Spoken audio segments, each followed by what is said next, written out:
Hey Young Turks, this is Nomi Konst. We are here at the DNC getting ready for a panel about the resistance. The resistance is meeting the DNC. You're going to have a group of panelists go on stage right now, talk about how the DNC can reform itself, encourage the resistance, encourage organizing on the ground, and not just be about, fundraising. So we're going to watch this panel. They're getting set up right now. Continue to tune in throughout the day. We're going to have breaking news about the DNC, but this is the resistance meets the DNC.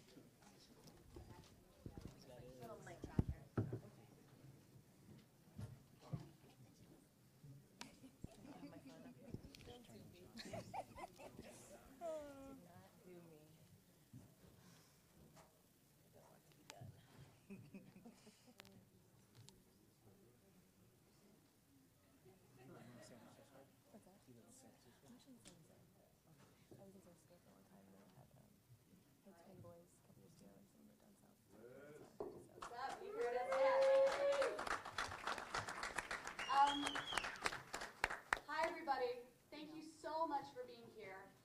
Obviously, we know general session's running a bit late, so please expect people will be coming in, and that's fine, right? This is how we roll. We're Democrats.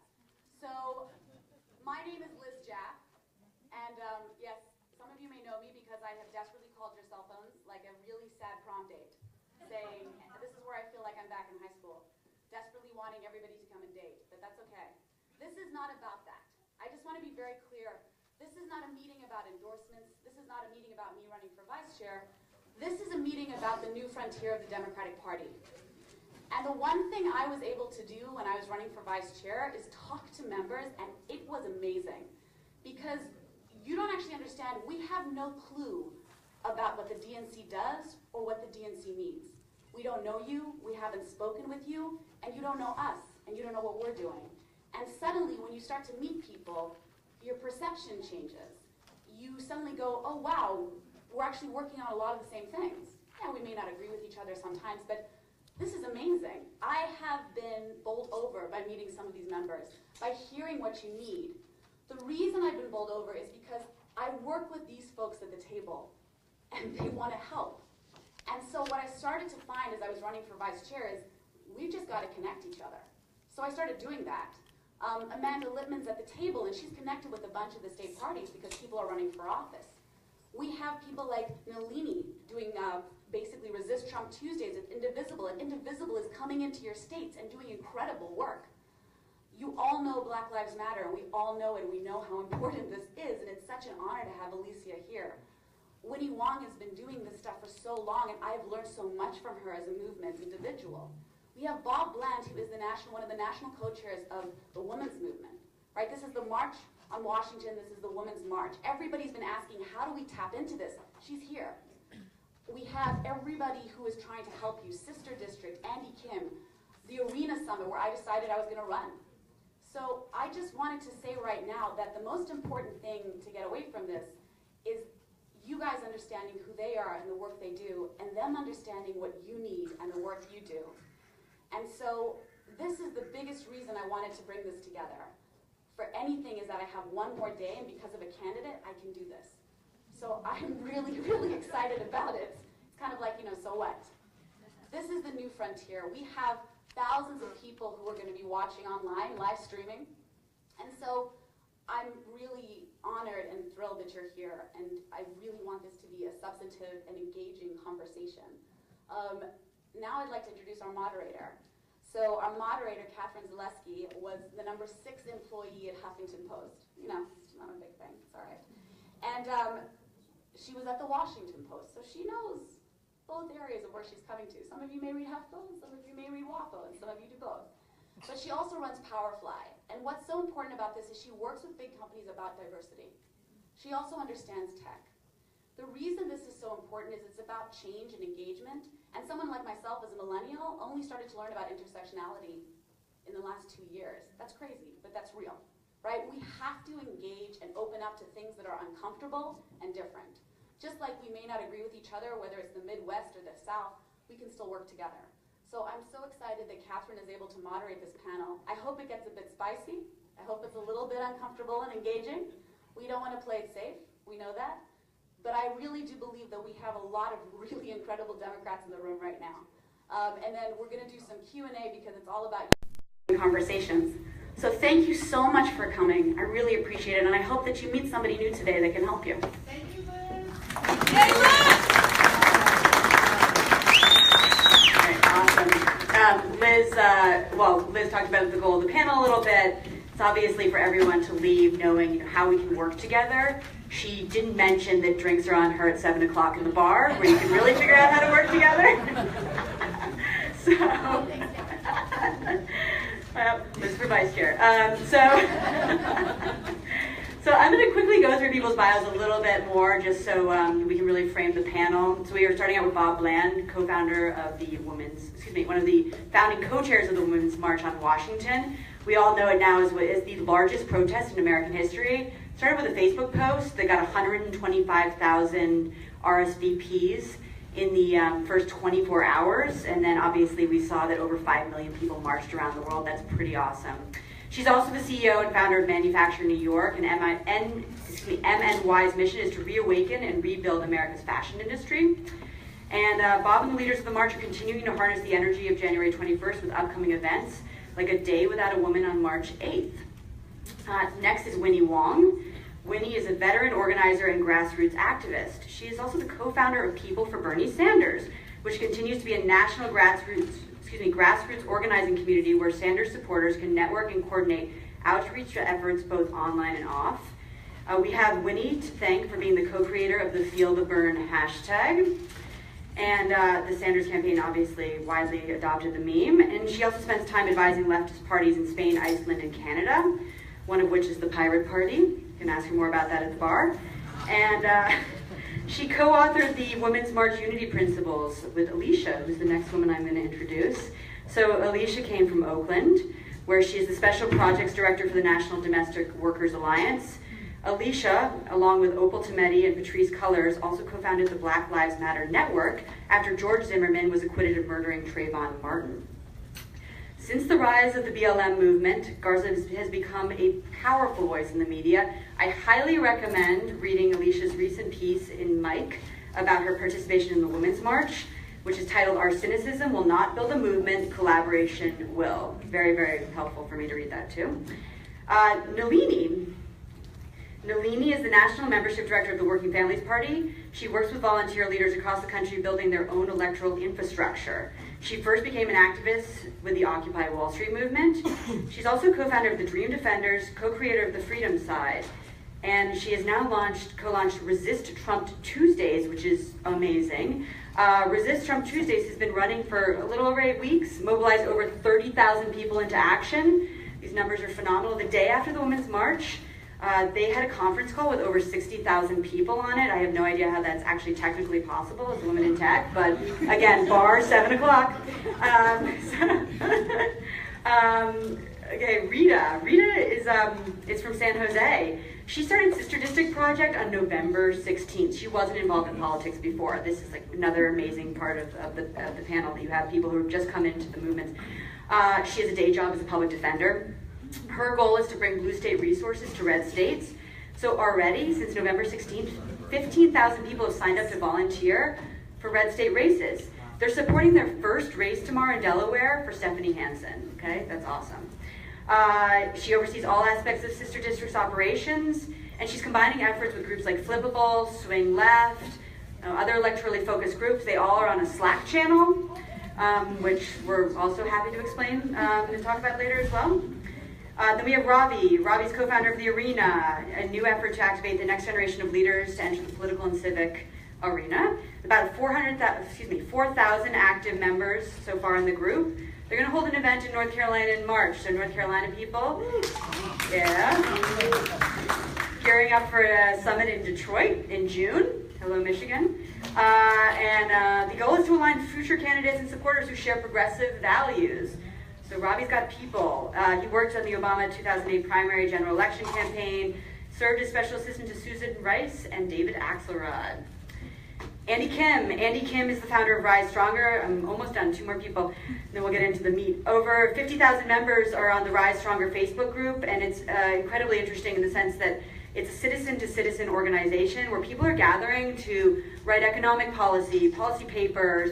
They're trying to figure out how they can work and support these other groups that we're talking about on the panel today. He was previously at the White House and the National Security Council. At the White House National Security Council. I wasn't on the Security Council.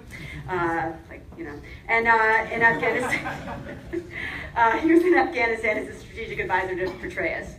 And then I have Amanda Littman, last but not least, who somehow, okay, sorry Amanda. I am finding your thing here. Amanda, you kind of lost my thing. Run for something. Yes. Okay, so Amanda Littman, Run for Something. I knew that, but I didn't want to start studying. So Amanda Littman is the co-founder and executive director of Run for Something. It's a new PAC that helps recruit and support young, diverse progressives for down-ballot offices. She's got over 6,000 people who have signed up to say they want to run for office. Over 6,000 people already, okay, since November. So she worked as the email director for Hillary Clinton, the good emails that raised millions and millions of dollars. And she also worked in Florida in 2014 and on digital teams at OFA and for Obama 2012. So we have a huge panel here because why not, right? Everybody we want to hear from. So the ground rules are pretty simple. I'm going to address a question to different groups, and I'm going to ask each person I address the question to really take about 2 minutes. I have my wonderful husband in the audience who's going to mark when there's 10 seconds left. And because he's my husband, I might ignore him, but that's another issue. So, so please keep time. Okay, so the first question is going to go to Alicia, Bob, and Winnie in that exact order.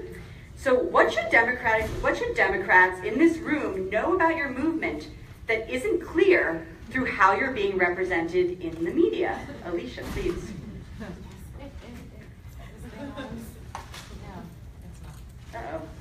Can y'all hear me okay? Can you take the TYT mic, because that's streaming. Is that okay? Yeah, absolutely. Go ahead. Sounds great to us. All right, can you hear me okay? No. Streaming, that's not. Okay, is it? Yeah. It's just going straight to A stream. Okay. Yeah, but they can. Outside voices, like loud voice. No, we have a technical difficulty that needs to be resolved. You want to turn this on? I would migrate this one over. I'm gonna mic on. Who's the tech specialist in the audience? Anybody? Why don't we just have people stand? Yeah. No. No, unfortunately. Oh, take the. I will hold the mic so that she can back up. Awesome. What about that one? It's okay. Can y'all hear me now? Yeah. Hey, how's everybody doing? No, seriously, how's everybody doing? I need a little more energy, y'all, because this morning what I was doing was watching our new president at the CPAC meeting, and they were very energized. So I need a little more energy from this team. So how are y'all doing? That's better. That's better. This is an obvious and almost ironic question because almost everything about Black Lives Matter is being misrepresented in many mainstream media outlets. But I think that what's most important that is being misrepresented right now is that we don't engage in electoral organizing or electoral politics. And this is an important misrepresentation because what it leads to is an assessment that we can be ignored, that we cannot be consulted, or that we cannot be tapped to help build and develop strategy for how it is that you engage people who don't actually see themselves as a part of the party infrastructure, but they are absolutely a part of your constituency and absolutely a part of the people that you need to be able to move to get new folks in power and make better decisions for the future of our nation. Let me just give some examples. The movement for Black Lives is comprised of many different organizations and institutions. Black Lives Matter is comprised of more than 41 chapters across the country and Canada, and we also have an international influence and presence as well. I will say that many of the movement for Black Lives have been involved in unseating unscrupulous prosecutors. They have been involved in seating new mayors, new council people, new decision makers who have a new and energized vision for what this country can and should look like. Is that 10 seconds? Okay, great. I was like, you're raising your hand. I'm waving at you, boo. Last thing I want to say here is that I think what's really, really important to understand, and we're going to get deeper into this during the course of this conversation, is that to not have clarity about what this new emerging movement cares about, how it is structured, and it is structured. We have leaders all over the country. We are not leaderless. And also what models people are moving at the local and state level will lead to the detriment of not only this nation, but it will also lead to the disintegration of our organizational abilities to move and transform how power operates in this country. We are powerful. We are the new kind of leadership in this nation, and it is very, very crucial that some of the misconceptions that are in the media, but are certainly easily Googleable, that's a new word, be done, and that we take some initiative to be able to learn about what's happening in this movement and who comprises it. We're gonna go to Bob next, but I just want to say that we are going to take audience questions after this, so from DNC members. You know, we have a mic for you, so you don't have to move yet. This is working. Yeah. Yeah, last stream mic though. Yep. Hi. Okay, so in terms of the Women's March on Washington, I would say we have gotten a lot of coverage. So every different angle that you could possibly imagine regarding what the march means, who was involved with the march, has been covered. And so some of the facts are we had over 670 sister marches worldwide on 7 continents, and created the largest mass mobilization in U.S. history with 1.2 million people marching in Washington, D.C. alone. And I would say that was all of us working together, by the way. Women's March is a part of the resistance, but we do not represent the movement. We are a part of the movement, along with everyone here, along with everyone at the table.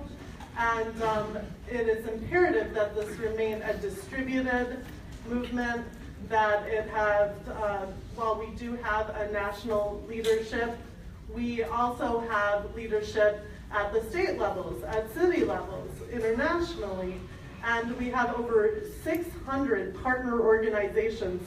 So one thing you might not know is that most of the organizations that you already support, like the ACLU and Planned Parenthood, all the way down to organizations at the local level, are probably partners with the Women's March on Washington. So this is a completely inclusive, intersectional movement, and that is particularly because we were led by women of color on January 21st.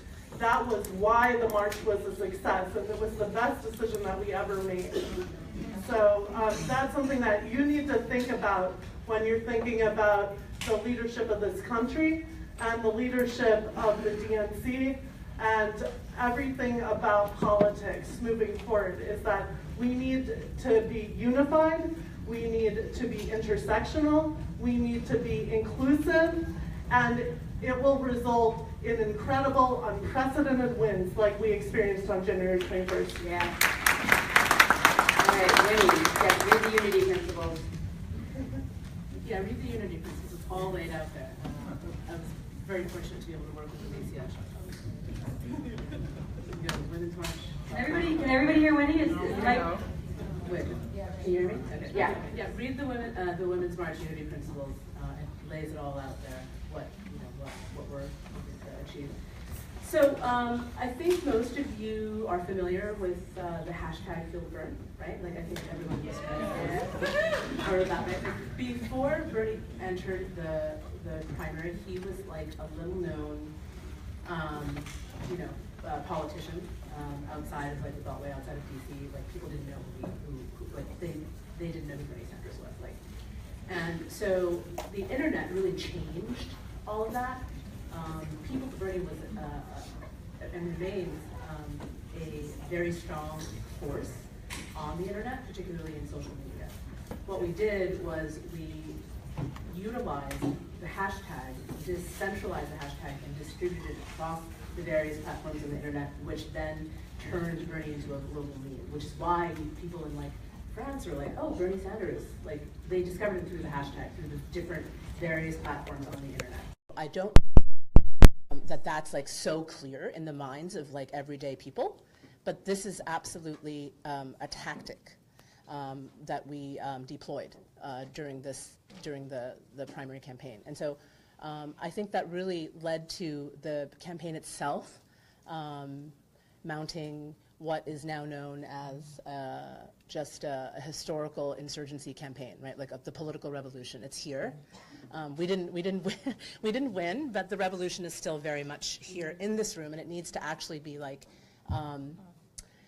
it needs to. You folks need to pick up the mantle, right? Like, we can't stop now. We have to do everything that we can in this party to be a part of the political revolution, right? And that is like, you know, I think we'll have plenty of time to talk about this at the bar later tonight and, you know, through the rest of this panel, right? 7 p.m. at the bar.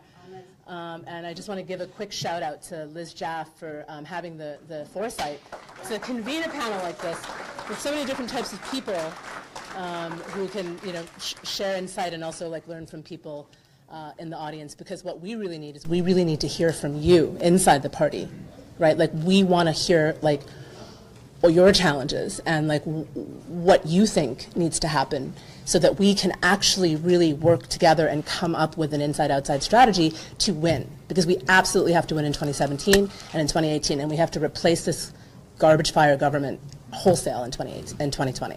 So I'm just really happy to be here with all of you. Great, thank you. I've lost my timekeeper to baby management, so I'm going to be keeping time now. So let's talk a little bit more about who's in these organizations. I'm going to start with Amanda, since I completely made the intro, and then I'm going to go to Ravi. So the specific question is really give us a quick rundown of who is in your organization, which is Run for Something, and then Ravi's obviously Arena, and why they've raised their hands to get into politics and run. So Amanda, kick us off. Sure. So I should say it is so amazing for me as like I'm a campaign hack. I'm of the establishment, so to speak. I work for the president, I work for Hillary. To be on a panel with these amazing organizers of this movement that I so deeply admire, I feel like such an imposter. I'm so glad that Liz invited me. I am so angry at this system that has made it so that all of our down ballot races and our local officials are hard to enter. The barrier to entry for young people is too high. It has left us with a bunch of down ballot candidates that are old, rich, white, male lawyers, and not diverse, not representative of the party that we aim to be. And we leave too many things uncontested. That's why we started Run for Something, because it needs to be easier for young, diverse progressives to run. Since we launched on January 20th, more than 6,000 people have raised their hands to say they want to run. It is an incredible group of people. They are first-generation Americans, they are men and women, they are LGBT, they are African-American, Hispanic, Native American, disabled, scientists, teachers, physicists, students, engineers. My personal favorite is this couple from Michigan that wrote in about how they live in this small town young people flee from, like rats from a sinking ship. And they thought about leaving. They didn't really have jobs there. Instead, they've decided in the last year they're going to stay. He's going to run for city council, and they're going to fix it. That's the kind of people that should be serving in public office, and they need our help. So Run for Something aims to make it a little bit easier for them to enter. Great. All right, Ravi, please. Awesome. I'm going to get all of our microphones over here. Give me a second. All right. I feel like I'm in a news conference. All right. So the Arena came together the day after the election. We decided we're going to start. It was a bunch of mostly Obama 08 alums who were pretty urgent the day after the election. All right, let me see. Is this better? Yeah. All right. I didn't say anything important anyway. Don't worry. day after the election, a bunch of Obama alums, we came together and we said, what are we going to do about this new state of play? And we decided we were going to put together a summit as quickly as possible of anybody who wanted to come, using that old respect and power, include ethic, and say, we're gonna commit in this room to more meaningfully enter the arena, the political arena, no matter what that means for different people. So for some people that means running for office. In Liz's case, it meant running for vice chair. For a lot of people, it meant starting new civic organizations. And so we had a summit in Nashville. There were over 400 people who came, over 150 of whom declared that they wanted to run for office, and a whole bunch of people who've been starting new organizations. And so it was an incredibly helpful event. People like Jason Kander and Stephanie Murphy, et cetera, came and pumped people up about the idea of public service. And now we've decided we want to take this and push it in a more meaningful and deeper direction, and not just be about Obama alums who are in the campaign of the White House, but go to places like North Carolina and Detroit and Nevada and shine the light on people like Greg, who's in the audience, who are doing the real work out there to build up our state party infrastructure so we can connect our national network face-to-face, really important to us, with people who are doing work on the ground in the state level. And so we're doing that, and our members are all sorts of folks who are civic entrepreneurs. And I'll just end by saying next week, you should keep an eye out. We're launching a fellowship for people who we want to get you to quit your jobs and start new organizations and run for office. And so just be on the lookout for that, because that's our next big project. All right, great. So next question, we're going to talk about what the state parties, how can the state parties speak to your massive followers to focus energy around 2017 and 2018? I'm going to ask Nalini to first take the question, and then I'm going to ask Andy. Does everybody hear that? Yeah, thank What you. can the state parties do? How can they speak to their followers? Yeah, I mean, well, 2017, 2018 are critical years, I think, for our movements, for the electoral rebellion, as I like to call it. But I think that there's a couple of things. One is that, us at Working Families Party, we're like a faction. And the idea and the premise of a faction is that there needs to be a progressive faction that can say things and do things that the Democratic Party can't do. And and we want to make sure that the Democratic Party understands that. There are candidates that we can run that maybe won't be able to, run on within the Democratic Party support. And we really need to make sure that it's not seen as a rivalry. There are millions of people in this country, and we need to organize them all. And for us, what we've learned, and I think Bob said this before, what we've learned with our Resist Trump Tuesdays work is that there are people, I mean, I didn't just learn this, I feel it myself, who have been disappointed in this institution, who have thought that the Democratic Party as an institution, whether it's on state, local levels, just stop listening to young people, stop listening to communities of color, especially us millennials. Like, we have ideas, we're exciting, we're out there, and we've changed this country in the last 6 years. And I think that we need to make sure that state parties, that we work together, and also state parties understand that there's a role for them, and then there's a role that they're not going to be able to fill, and that's okay. Because we need to work together, we need to push each other to be better. And the thing about all what we've heard from the movements is that decentralization with structure works. I know it's really random. I know it's really like, no, how does that happen? But distributive organizing has worked. We've seen it work. That doesn't mean it doesn't have structure, but you should engage with them. That doesn't mean there isn't leadership. Even at Occupy, we said we were a leaderless movement. It was really that there wasn't any sole leader that could speak for all of us. But we're leaderful. And so I think that, I think that we need to make sure that that the state parties, when they speak to our followers, they're not speaking down to them, that they're speaking with them. It is not power over, it's power with. That's right. It is being in community. And what we've learned of Resist Trump Tuesdays, because we went after, the first person we went after was Chuck Schumer in New York.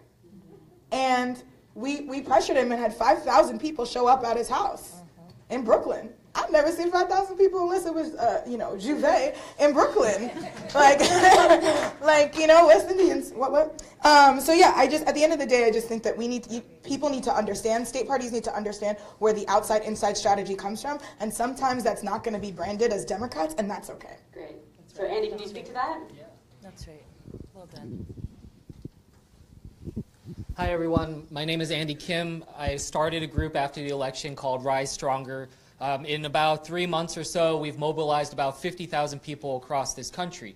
And a lot of these people are new to politics, new in terms of getting involved, and they're very eager to get involved across the board. What we've learned is that this energy is out there no matter what. I can't control it. None of these groups can control it on their own. It's just about trying to focus it, trying to nudge it in productive ways. And what I've come across is trying to figure out how do we make sure that we make it easy, that we make political engagement easy for people? How do we make sure that they understand the different channels in which they can get involved? So, from our standpoint, we have one motto with Rise Stronger, which is no ego, no turf. And we really want to work with everyone trying to do this citizen-to-citizen engagement. We really think that it's important not just to think of people as constituents to Congress people, to voters, to candidates, but think horizontally as well. What does it mean for citizens to engage with other citizens?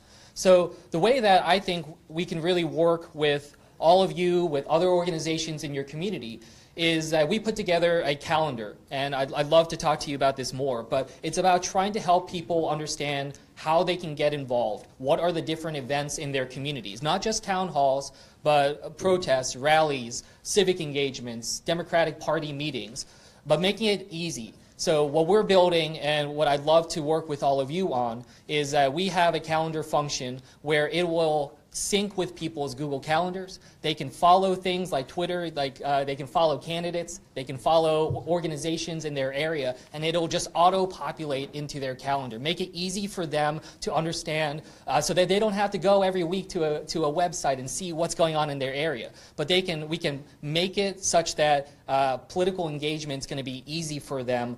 Trying to find ways in which we can continue to push this citizen-to-citizen engagement. Because what we want is, in 4 years, not just to have an understanding of progress on the electoral front, but we want stronger communities. We want something that's going to last and build that structure. So our effort is to re-engage and redefine what it means to be a citizen. That being a citizen is more than just voting every 2 to 4 years, that there's things to do in between, and that we need to raise that baseline up. So Andy is at resources. Yeah. I got to cut you off. Sorry. Yeah, please. My timer guy is gone. Oh, yeah. And Rita has been very patient, and I'm going to give her the last question, then we're going to open it up to the whole room. Okay, so Rita, can you talk a little bit about what Sister District is doing for the 2017-2018 elections? Tell us a little bit about what's going on in Delaware tomorrow. Yes. Hi, everyone. My name is Rita Bosworth. I've been an activist for about 3 months and 16 days, so this is all new to me.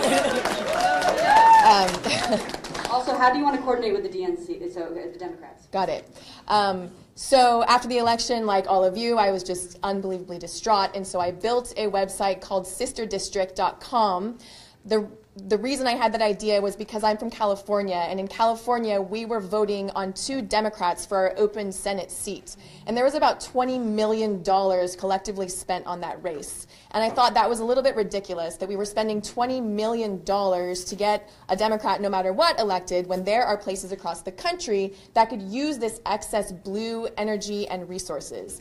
And So what are you doing right now? Tell us about Delaware. Tell us structurally, strategically, how everybody in the room can help you. So I come from a very blue district, and there are a lot of people in my district and in other blue districts that really want to help, but they feel like calling their own representative doesn't do anything. So what Sister District is doing is we are identifying races across the country. 2017, we're going to focus on state races, largely in Virginia, possibly North Carolina, New Jersey, and Washington State. And then in 2018, we will focus on a whole bunch of other state races and congressional races as well. And we are building local teams in each district, and we will pair them with a specific race in another part of the country that needs their help. And so right now, we are supporting Stephanie Hansen's race for Delaware District 10 in the Senate. That's tomorrow. That's our first race. And we have raised, in combination with Flippable, $135,000 for her, which is 1/3 of her entire budget. So this is what we want to do.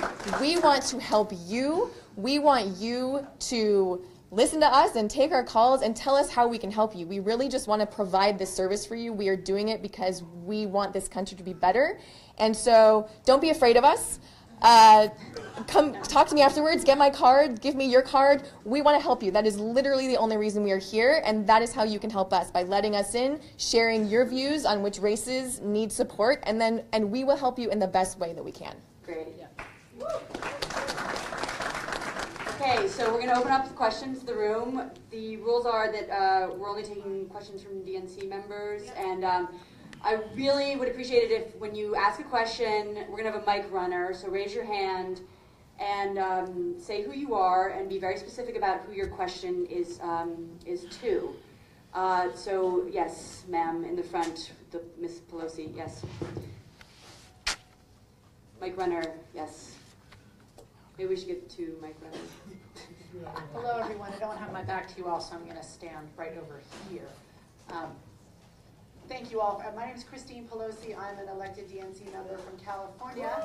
And Mike, want to thank everybody for doing this, and Liz for bringing people together. I chair the Women's Caucus in the California Democratic Party, so we would love to have all of you come talk to our people in May. My specific question is this. It was supposed to be today, but it's going to be tomorrow. We're going to vote on resolutions. And a couple of mine to ban corporate dollars to the DNC. And to have a 50-state strategy, specifically requiring that 50-state strategy to work with the allied groups, so that we're not just Democrats talking to Democrats. So Bob, if, this is for you and anyone on the panel you think should address it. How do we as establishment Democrats gain the trust of our people in allied groups where we have not made the best connection before? Yes, I think all for, yeah. Alicia too, yeah. I'll cover this and then hand the mic to Alicia. We have, as we mentioned before, a set of very clearly defined unity principles online that I would recommend that any established Democrats go to womensmarch.com and take a look at our unity principles, because those progressive principles that are really about human rights and women's rights as human rights are something that we're going to expect 100% buy-in from any candidate that we support. Anyone that we're working with, them to buy into those principles. And so it's really clear and easy. They need to look at those principles and say, yes, we believe in these unity principles, and we are going to be there for you and for the most marginalized communities among us, and we are going to show up. We're not just going to talk about it, we are going to show up every time. Great, Alicia. That was a great question. Thank you for asking it. Two big things that I think are important. One is making sure to engage us year-round in the same way that we talk about electoral organizing, not just going to people when you need something or during an election or an endorsement. Engage us all the time. As you were talking, I had this vision of what if there were talkbacks or ways that you're bringing groups together to just strategize. I want to learn about your work. What are you doing in your local area? What are you doing at the state level? Who else do we need to be connected to? And then building out that web in that fashion. The other thing that I think is just super, super, super, super important, particularly in this moment where there is seemingly a debate around whether or not we engage constituency groups or we engage people just broadly, is that let's rid ourselves of this notion that identity politics is somehow hurting this party, when in fact what identity politics is looking like in this country is the politics of white identity, right? So let's actually break that down a little bit. And I think by having some real honest conversations with each other, allied groups, the establishment Democrats, I think that there's some openings that could be really important, and I think that you'll see a different level of engagement coming from those kinds of strategies. Great. Okay, where's the, okay, runner, yes, thank you. Barbara Lee from 13. Yes. Town representative of Alicia Garza. And I just want to thank you, Alicia, and the entire panel for just being here today. But more importantly, for the work that you're doing each and every day to really make democracy real in our country. Just want to just share one quick personal story. First, because I almost see myself as a millennial back then, early 70s, okay? I was a student at Mills College in Oakland, president of Black Student Union, working as a community member with the Black Panther Party, and a determined person who was not going to register to vote. Because I didn't think the two-party system made much sense to myself, my people, to the country. I was on welfare with 2 small kids. It was during the Vietnam War.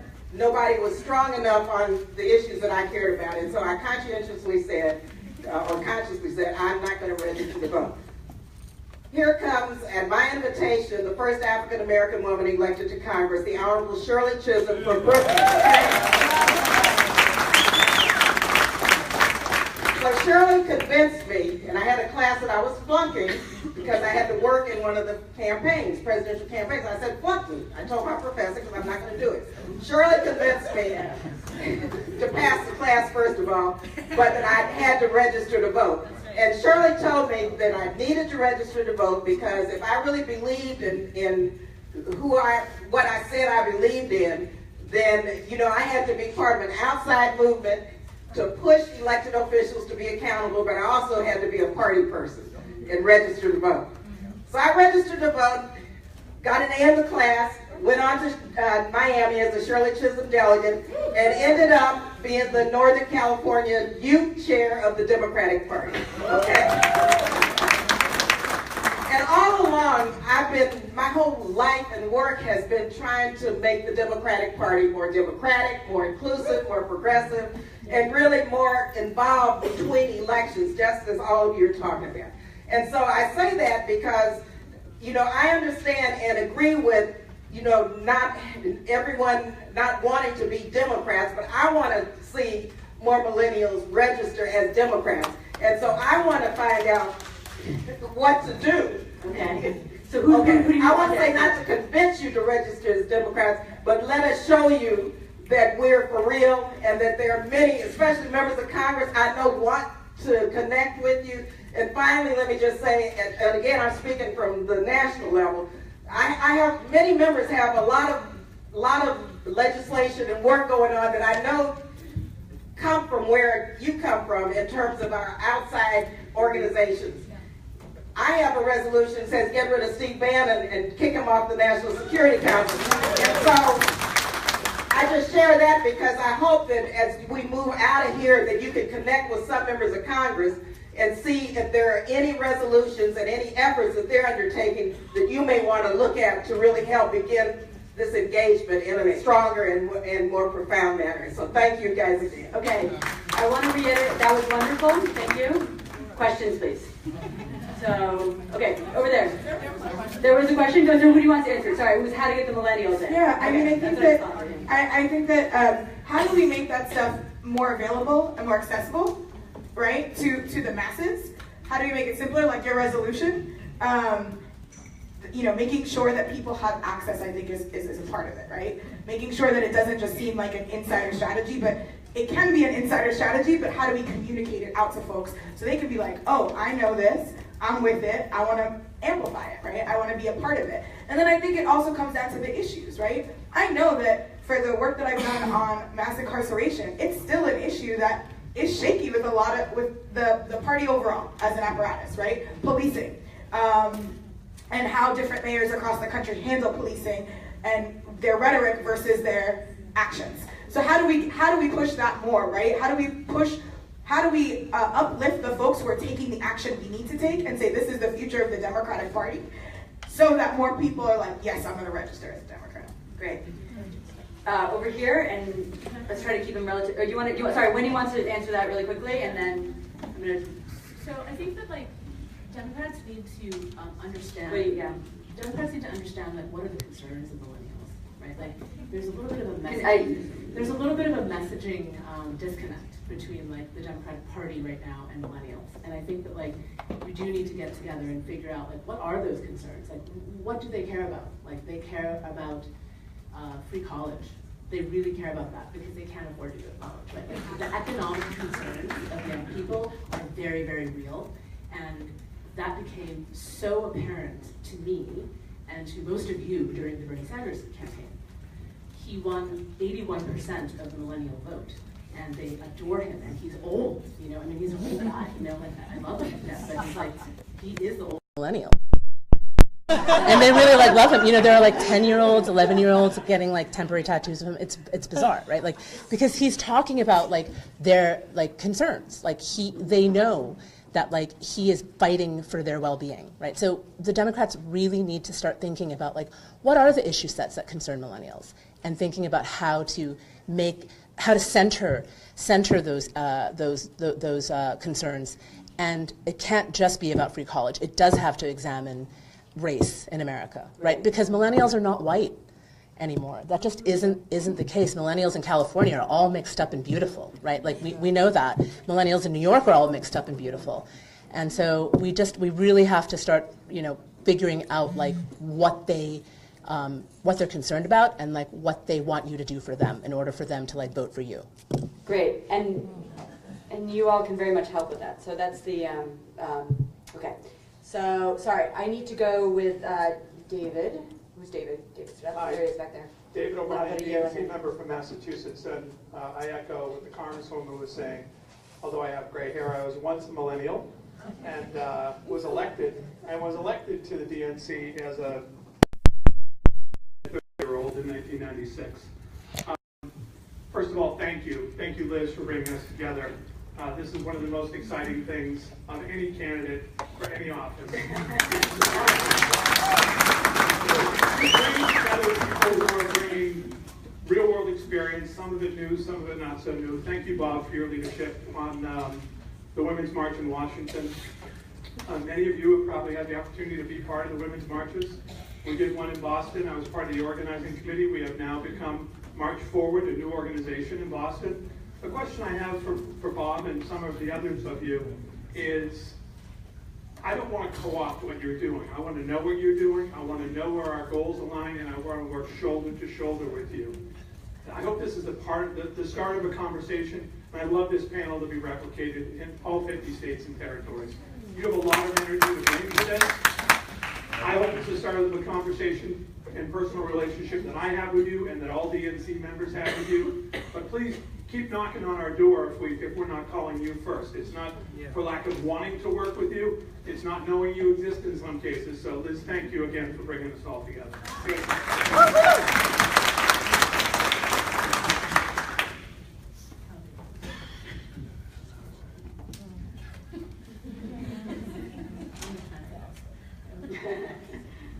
Well, it's interesting because in regards to co-opting, I almost feel like with the Women's March, it's a matter of psychology, looking at it. Is it co-opting, or are we starting from the grassroots and then going up from there? Is our leadership at the local and state levels?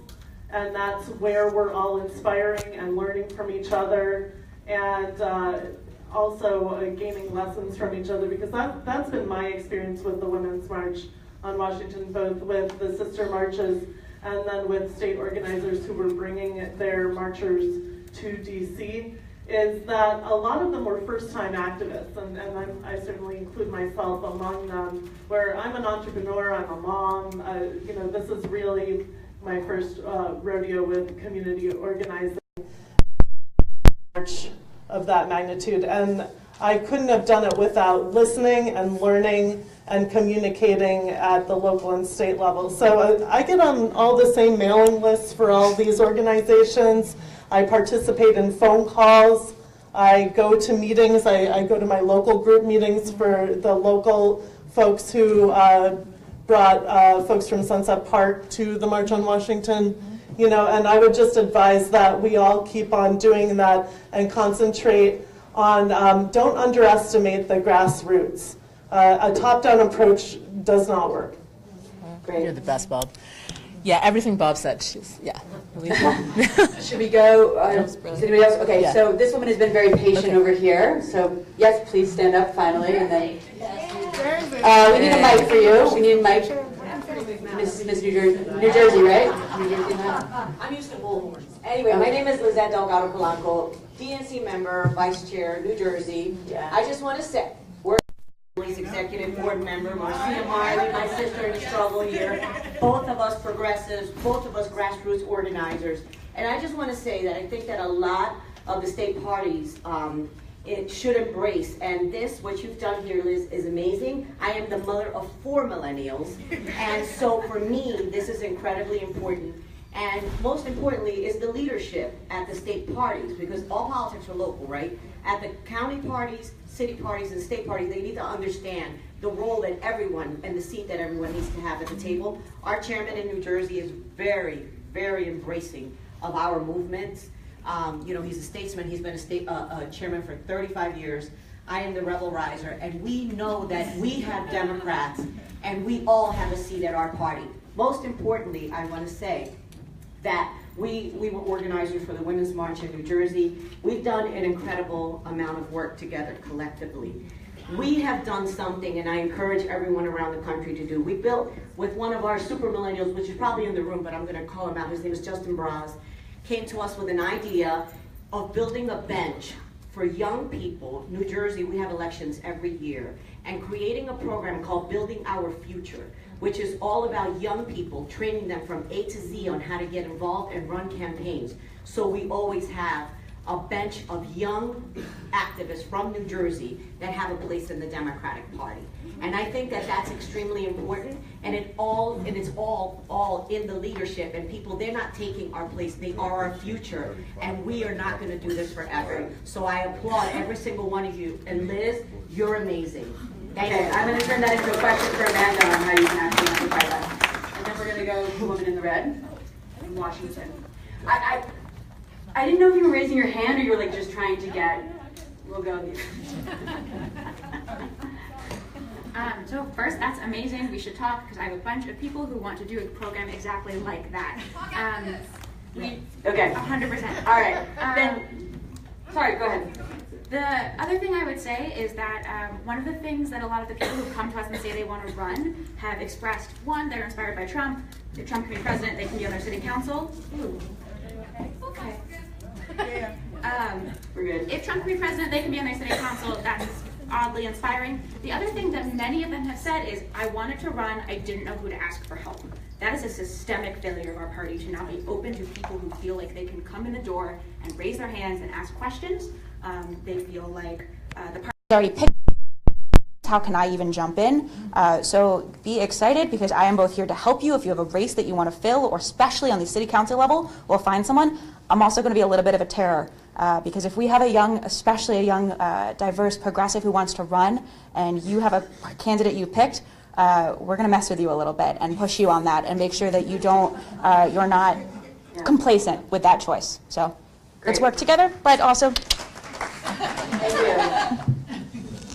From Washington, please. Thank you. My name is Tina Pawlodowski. I'm the new chair of the Washington State Democrats, one of the 6, I think, state chairs that have come in on a very progressive wave in the last few months, with 70% of our state party being brand new. So here's the thing, you know, it sucks to go after the great Barbara Lee and try to talk about your own millennial chops, but I was 30 when I first ran for a city council seat, and I got no help from the party. In fact, I could do it. And I won a Seattle City Council at-large seat with 65% of the vote. Okay. So there are folks out there who have that experience. My challenge and question to anyone who wants to answer it is, as a state party chair, we are in the process of changing our state parties. When you look at these distributed organizing models and how they have to work, this is what is the future of our particular party. So I want to ask you how you have been engaging with state parties, or can we put together a council, maybe of those 6 state parties, maybe more, to make sure that we're implementing this in states and we're trying things out. one of the most frustrating things I have is around a variety of different issues where we're reinventing the wheel on some things. And all of us are shaking our heads because we're doing it. We got people doing apps, we got people doing training, we got people trying to figure out the most effective way to connect people in with races. And I've got in Washington State, I don't have one, but I've got 6 different special elections coming up in 2017 that could use help. I also have, and I'm sure other chairs around here do too, a multiplicity of races at the municipal level coming up in 2017 that should be filled by first-time candidates and people under the age of 35. I completely believe in that. So I want to know how you can sort of visualize or think about formalizing this. And then, Alicia, I know you're coming in March to Seattle with my friend Eric Liu, so we want to suck you over to do something for the Democratic Party if we can for a minute. So I'll put that plug in now. So let's talk about how to formalize this in some way, shape, or form. What do you guys think? Andy, Ravi, Andy.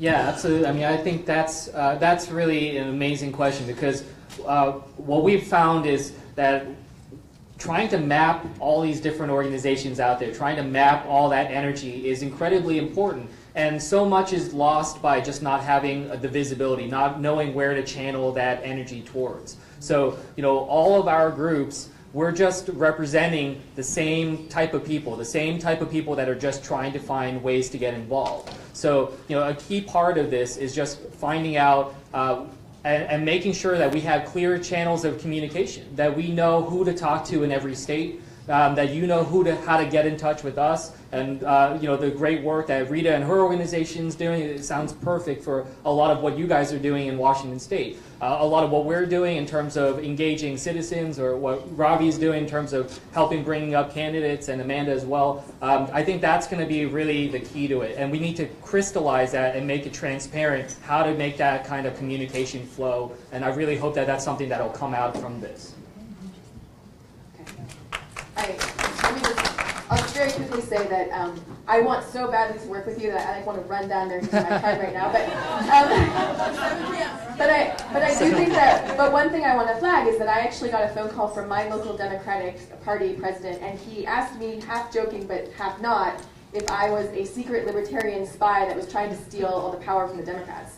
And so yes, correct. The answer to that is no, and I'm really, really heartened by all of the questions and responses we're getting in this room, because I think the main thing I want to convey is we are here to help, and I want to connect with you all. I want you to connect with me, and I think the best thing you can do is to tell people about us, and tell people that we are a resource, and tell people that when we reach out, talk to us, or if you need help, to reach out to us. That's the number one thing I think you can do. And in terms of formalizing a structure, maybe we can get there. We'll add that to my list of 10,001 things that we're doing. But yes, absolutely. Please welcome us with open arms, because we want to help you. Great.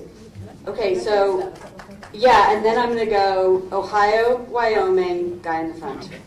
So both of those answers were really, really great, but I just want to bring up the point that there are some structural changes that need to happen inside the party.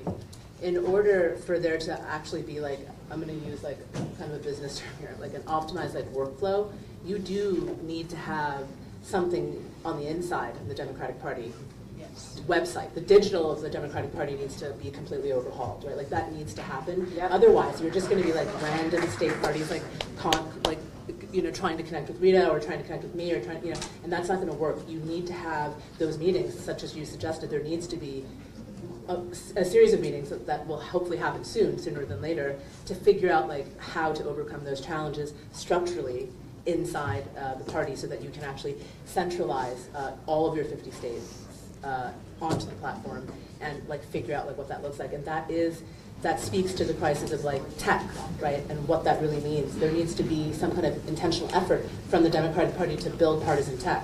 That's what they've done on the other side of the aisle really, really well. We need to do that now, and you need to think about what that means. And we can talk about that at the bar later at 7 p.m. Because it's a critical issue that needs to be addressed. Excellent. Okay. Yes, please, ma'am. Thank you. OH. Yeah. Yeah, no, I don't remember. Hi, Valerie McCall, DNC member from the state of Ohio, city of Cleveland, Ohio. Here with I do want to just, I I do have a question. First of all, I do want to thank Liz for this. This is a great poll, Liz, to test the storm in terms of votes tomorrow. But all jokes aside, this was a phenomenal panel, probably one of the best I've seen coming here. Second of all, I know we do a lot of conversations around millennials. I used to chair the American Public Transportation Association, and one of the things we always talk about is millennials, millennials, millennials, and then I always raise my hands and say, let's not forget there's a Generation X. Yep. It's wedged between the baby boomers and the millennials, but for a day or two or a month or two, we may not have made that cut. And the reason why that is very, very important is because that's the future right there. And if we're not embracing that Generation X group, we're going to lose more than we think we are. There's a group, that was the latchkey group. And so we have to make sure we stay focused. So my question is, how do you look to engage the Generation Xers? Because I think that's a very important group. This is where your technology has come from that the millennials are using. So that's part of the question. The other question is, I just want to say, what are you doing to make sure we are promoting candidates? Because all candidates should not be candidates. And I don't mean that in a derogatory way. I mean that to say that, wow, yes, I have 1 million followers. I mean, I don't have 1 million followers, but I have 1 million followers on my Facebook or my Twitter account or my Instagram account, and I'm getting out there and I'm promoting myself, but I don't know the first thing about, Government 101. I think some of that is playing out now. So my question is, how do you plan on engaging Generation X and then making sure that you pick good candidates? Because all candidates are not candidates. There are places in this country where we don't have a bench ready, and so in order to prepare the bench, they got to be trained right. Thank you. Alicia, you want to take that one? Ravi. Yeah, I'll get us started. I wish I had more to say on the Gen X piece other than we're open and have a lot of Gen X members. I think when it comes to picking good candidates, I can at least just speak from our experience, and I know there are a ton of people here who have great experience here. At Arena, we bring people together at these summits, and it's inclusive. Anybody walks through the door who believes in our values. And then the reason why we're doing a fellowship is because we want to pick, at a certain point you have to pick, and we want to pick a group that both on the candidate side and the civic entrepreneur side that are within striking distance of viability. But I have to say that exercise in and of itself is really hard, and you as state party chairs, you run into trouble by telling people no or that they're not ready, and if you do that enough, you're going to wind up telling people no who actually are ready, and that's a constant balance that we have to strike. Is who's the Jason Kander who had to go on his own basically on his route to election, and who's the person who comes with the establishment support like Evan Bayh did, who needed to be told no. And so these are the really difficult questions I think that we all have to figure out. Yeah. Okay. Alicia? You want to do it? Yeah, I'll come back to you. Go ahead. So first of all, a lot of millennials' parents are mothers.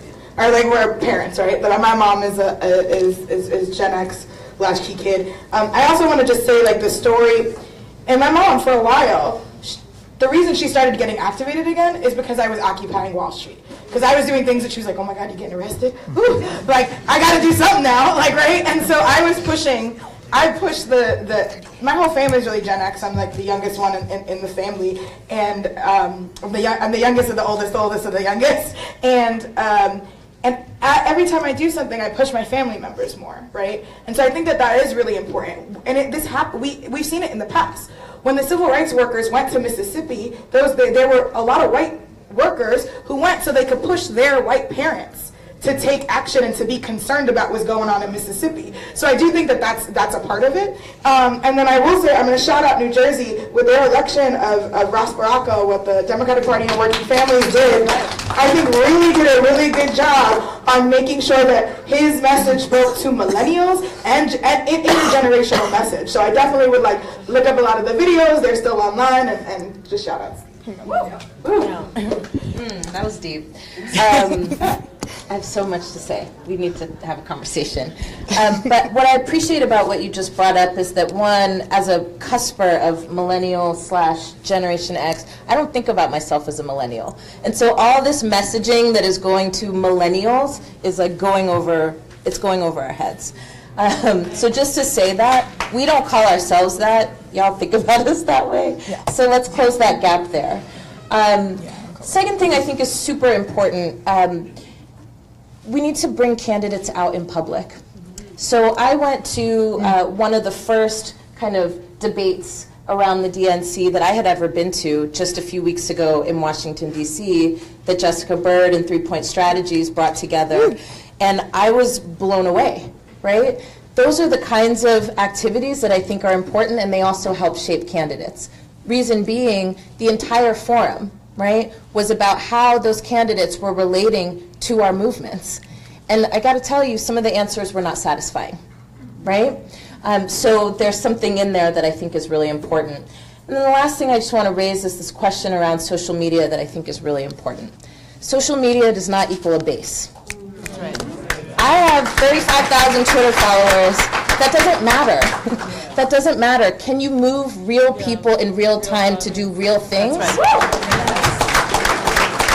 So in some ways, I feel like we're thinking about social media in the wrong way. Social media is a platform to amplify what's happening, but it is not destiny. It does not equal a base that can move to do things, and we make a really big mistake when we just look at who's the most popular on social media as opposed to who can move the most people, right? Great. And then I'm going to do two more. Very quickly, I agree we need good candidates, we need to pick good candidates. We also just need candidates. That we ever leave a race uncontested is bananas. I don't care if it's an unwinnable district. If you don't give Democrats someone on the ballot to vote for, why should you ever expect them to show up to the polls? So we are going to... Eyes out. Not a chance. Okay, the lady from Wyoming. Thank you. My name is Jessica Sell Chambers. I am the National Committee Woman from the Equality State, Wyoming. I want to thank Liz, Jack for putting this together, and thank you to the panel for being here. Really excited about Sister District. I was born a Pennsylvania Democrat. I became a New York Democrat, and now I am a Wyoming Democrat. And it's interesting. We're all Democrats. I want to hear the backstory. But we are all Democrats, but there definitely are differences. And so now, as a resident of Wyoming, and actually, since everybody was talking about their millennial status, I am a millennial, technically, for one more year, and I was elected committee woman of my state.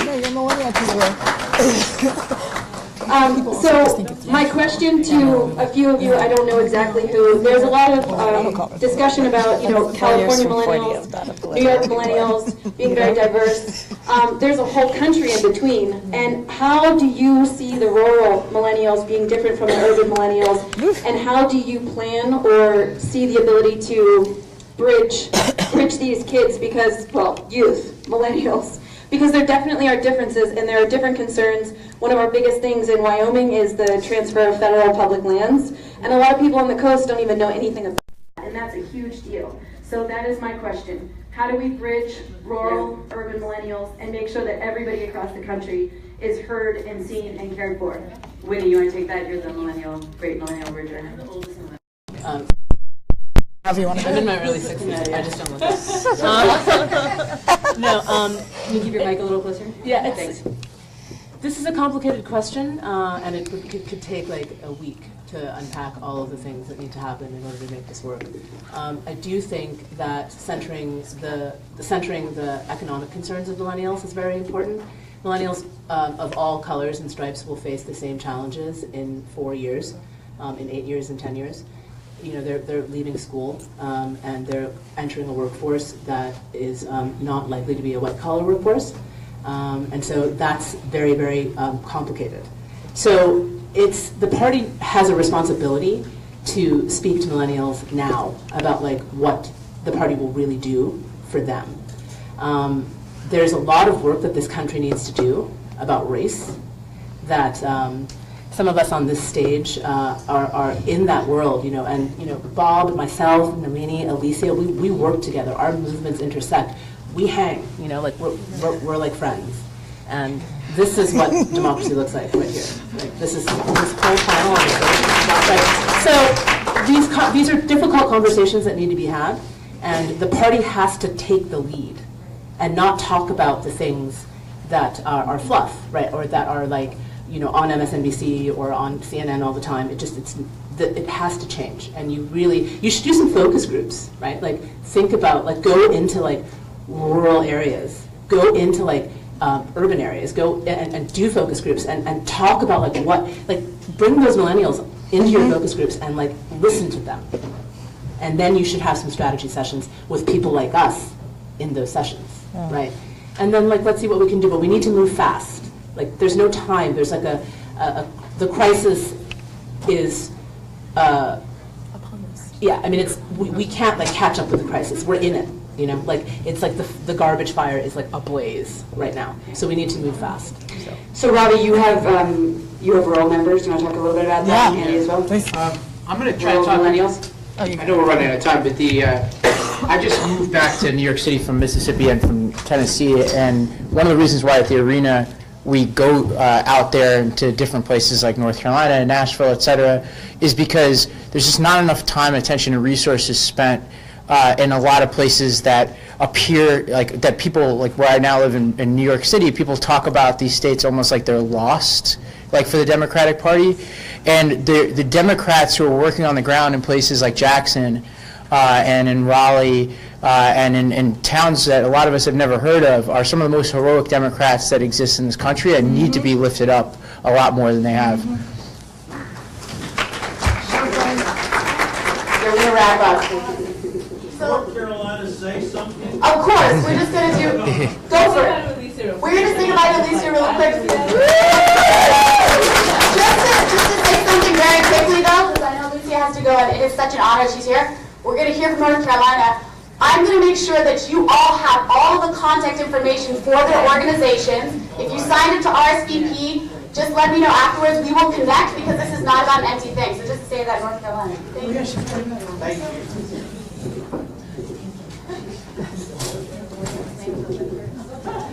You ready for North Carolina? We are ready for North Carolina. We're ready for y'all. I promise.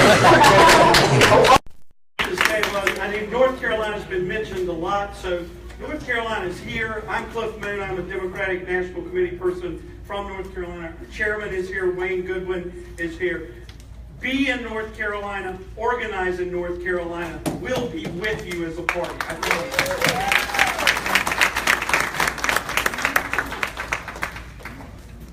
Okay, are we wrapping up? Okay, last and final question. I did. It's on me, I'm sorry. Okay, the guy in front, from Missouri. Woo!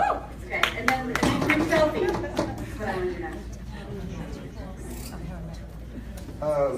I have to preface this with a little bit of an introduction just to be able to throw the question out there because it's a really quick question and unless you know a little bit about me, you can't really answer. A year and 2 days ago, I wasn't in the Democratic Party at all.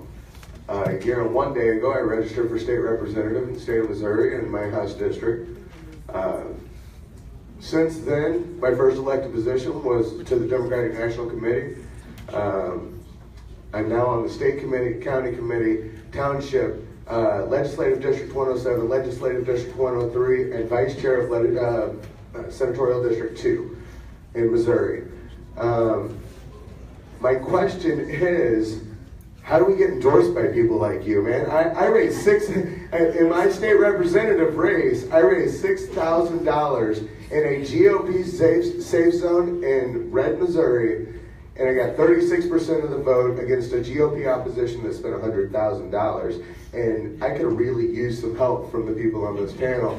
How do we reach out to you? How do you guys decide who you're going to endorse, who you're going to support, and how do you guys come to a sort of agreement about some of those things?